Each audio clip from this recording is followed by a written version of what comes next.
Morning coffee talk. So it was pointed out to me that I have a controlling personality, and my initial reaction was, no, I don't. I don't try to make people do what I want them to do. I don't tell people what to do. I don't influence what it is that people are doing. I'm not this abusive person. So I looked it up online, how to be less controlling, and it was very interesting because being controlling is masked by what people think is helpful behavior. And I also discovered that being controlling is rooted in fear and anxiety. So part of discovering what makes somebody controlling is searching for the root of the problem. So my controlling behavior stems from anxiety, like this is old anxiety that has been there for a long time, and also the fear of abandonment, honestly. And it also comes from fear of wanting people to like me. I used to have the fear I wanted everyone to like me, but now it's just my friends and certain family members that I really care about their opinions. I care about how they feel about me. So I have made growth in that department where I don't feel like I have to be liked by the masses anymore, which is good. The funny thing about control, though, is that it's not always black and white. It's not always like somebody has to be abusive to be controlling. A lot of the behavior is masked in what people think is helpful behavior. For example, constantly giving advice to people. If you're the advice giver, maybe you're thinking you're being helpful, but really, unless someone's asking you specifically for advice, it's not really warranted. And people just want you to listen.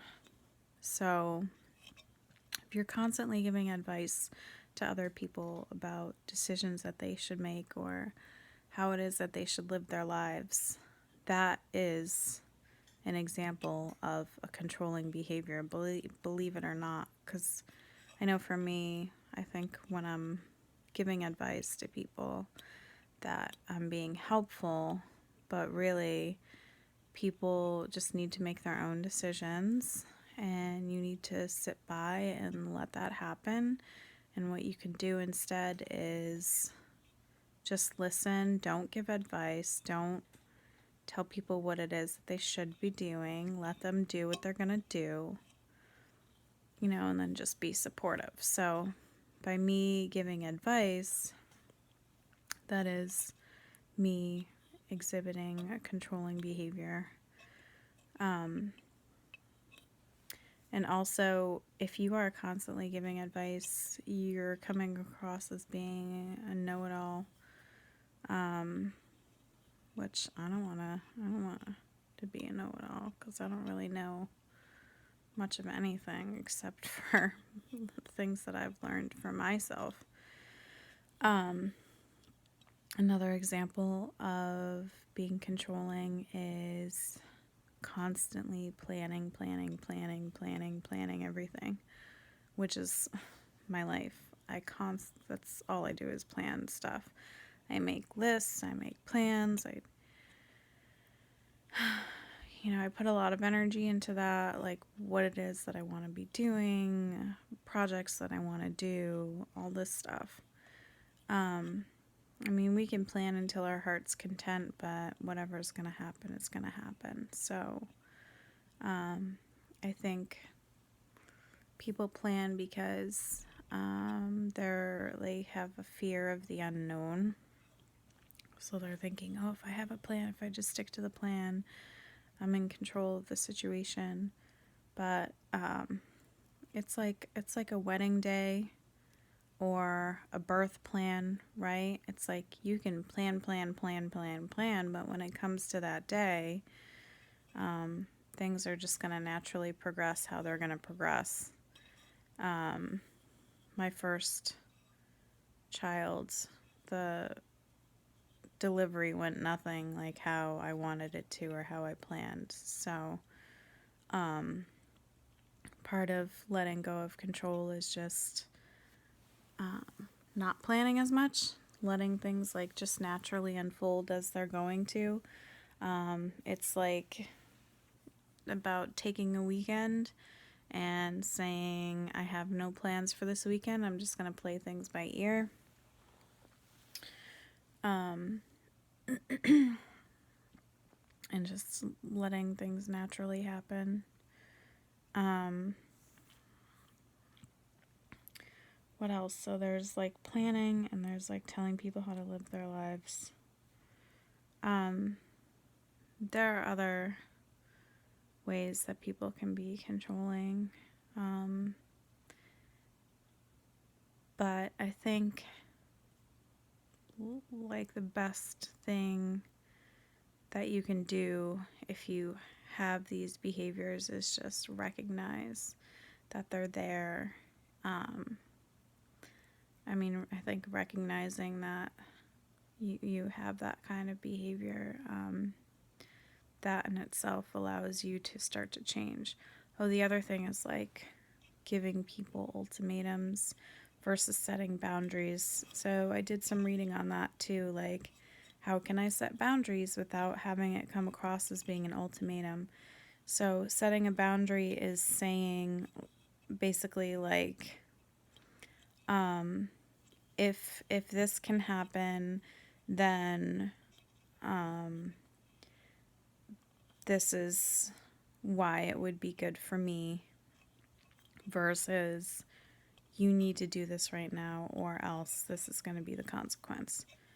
So I also realized like that I've done that in my life too, where I've said, this needs to happen, or this is going to be my reaction, or this is going to be the end result, versus I need your help with this, and this is why it's good for me.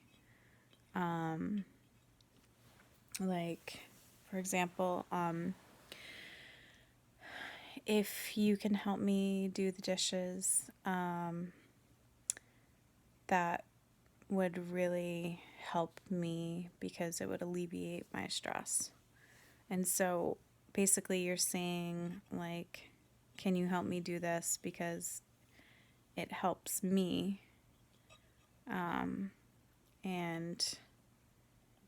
you're giving that choice to somebody else rather than like pushing them up against a wall. So it was all very interesting. I definitely exhibit those behaviors, and I'm working to change that. Again, the whole Al-Anon program, I feel like, really helps people focus on themselves. I totally believe like everybody in the world should work the 12-step program because it's all about changing your behaviors and your thought processes in a way that's healthy for you. And it's putting all the focus on yourself and not on other people.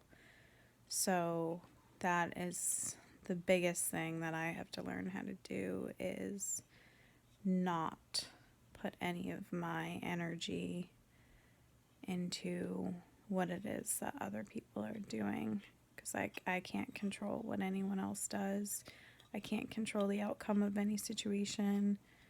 I can plan forever, but really things are just going to be the way that they are. So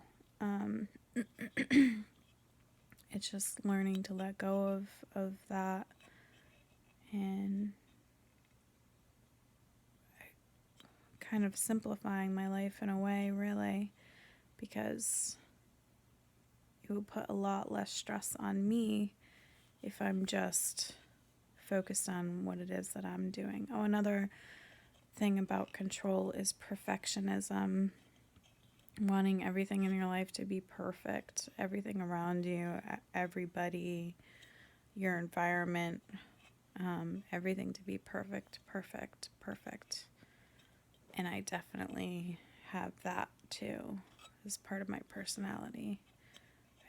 I want to be this perfect person. I want everything in my life to be perfect. But, imperfections are beautiful. We should embrace them. And it's okay. Like, flaws can be beautiful, and perfection, it can't be achieved. There's just it's not a real thing. So anyways, those are just some thoughts I had about being controlling. And, even if you have that in your personality, it doesn't mean that you're a bad person. It just means that you care.